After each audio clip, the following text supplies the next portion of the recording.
Good afternoon everyone, and it's Saturday, and I just want to thank you all for your patience because I've not been posting my videos for my Suffolk trip on a regular basis. It's been taking me days, in fact, and that's because of the recent crisis in Europe. So I've had other things on my mind that I needed to sort out, which you'll probably see later on in the videos that I upload, perhaps next week. But for now, we'll carry on with the Suffolk one. 2.5 miles away, we're driving down these lovely country roads where you've got to do a little bypass if you see oncoming vehicles. I love roads like this. We've come to a lovely little village, just not far from the actual campsite. We're going to have a look to see if they've got any meals available. So we've got this pub here, 6 o'clock is the dinner, and looking through here we've got the dining area and a lovely garden and conservatory.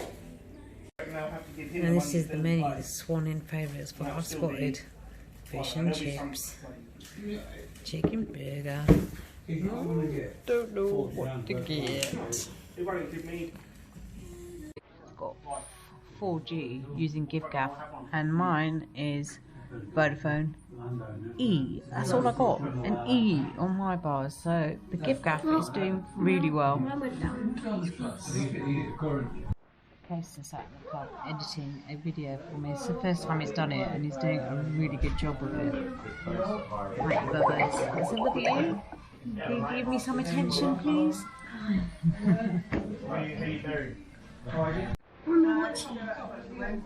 Oh, you look so handsome.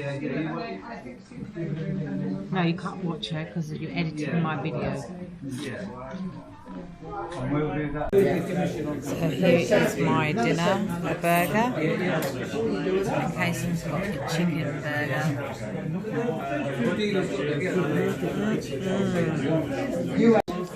So let's cut into this burger. I've got all lushness. Let's eat it. I'm sure this is local. Here we go.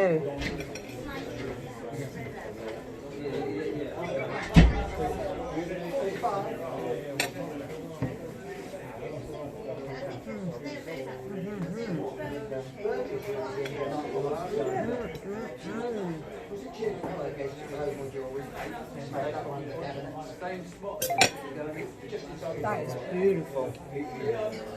Casey's got the chicken burger, which I think is pretty good because it's done in the breadcrumbs. It's got a nice bit of bacon. But you like the chicken burger that you had in the Peak District, didn't you? So, because it was tender and succulent. What a lovely pub to end our evening. Swan, I don't even know what village it's in, but those burgers were lovely. So we're going to make our way back to the campsite now. So we come to the toilets at night because we both need to go. The ladies is locked, so I had to come into the men's. I didn't use that though. Right, so Casey's got the light and he's taking us back to the van from the toilet. There's no lights around. So he's leading the way, holding my hand like a good son does, so that he can lead me safely back to Flair, isn't it, Casey? Video the whole thing. Be down in history. Oh, it's so good being back in Flair after our little jaunt to the toilet.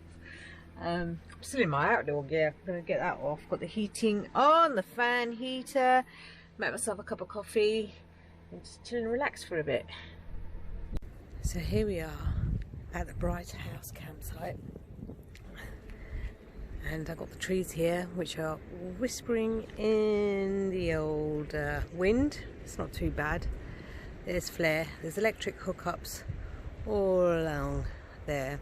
This is the hard standing bit.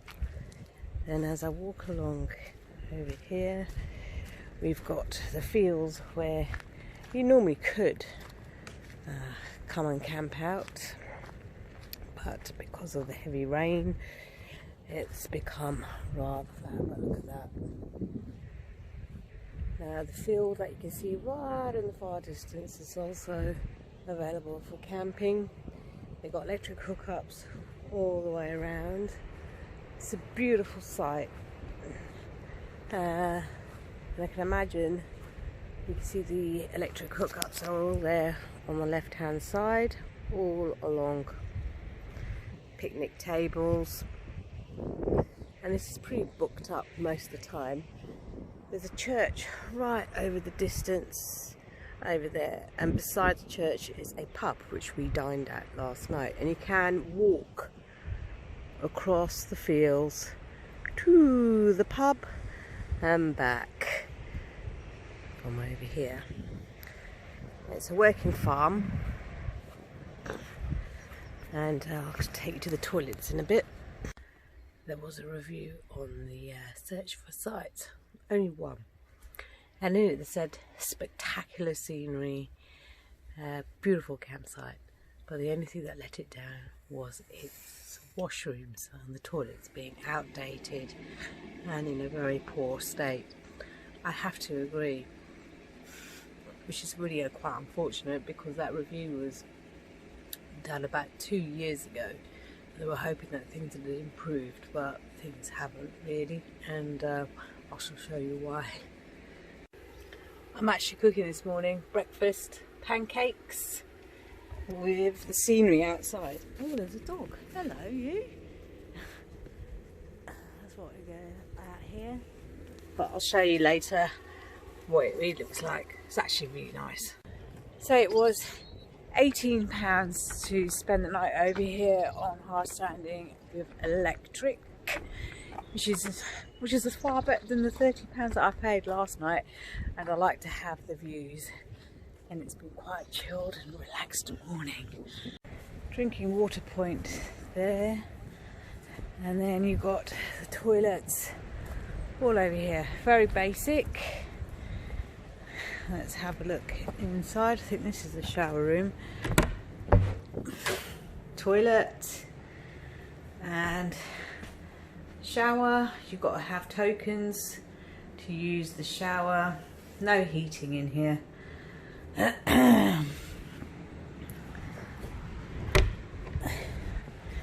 Another shower, another shower, another shower, and then we've got chemical point here,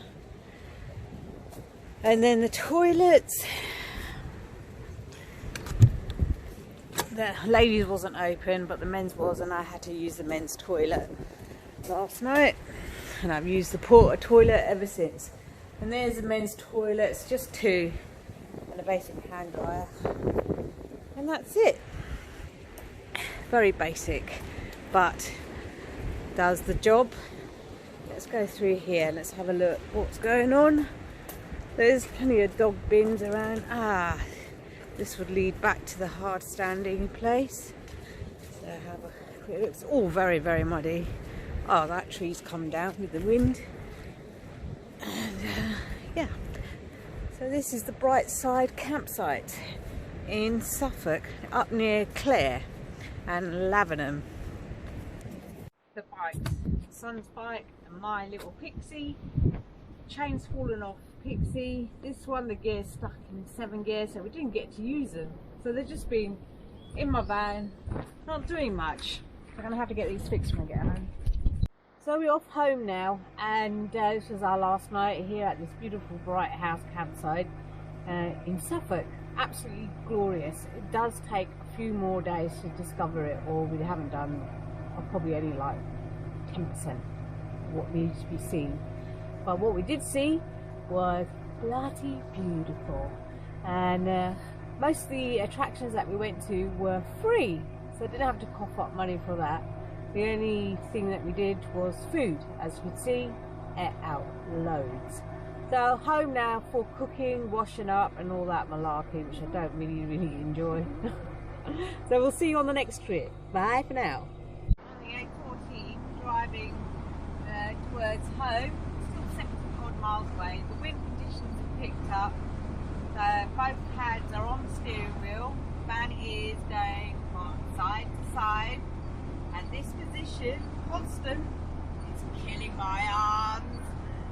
But I was thinking, somebody mentioned that vans and cars are built to withstand winds when they're travelling at 70 miles per hour. But if you're doing 60 miles per hour on the road, you've also got the addition of 40, 50 miles per hour from the wind. So you've got like 110 miles per hour forces occurring on the actual van, if I'm correct in understanding that.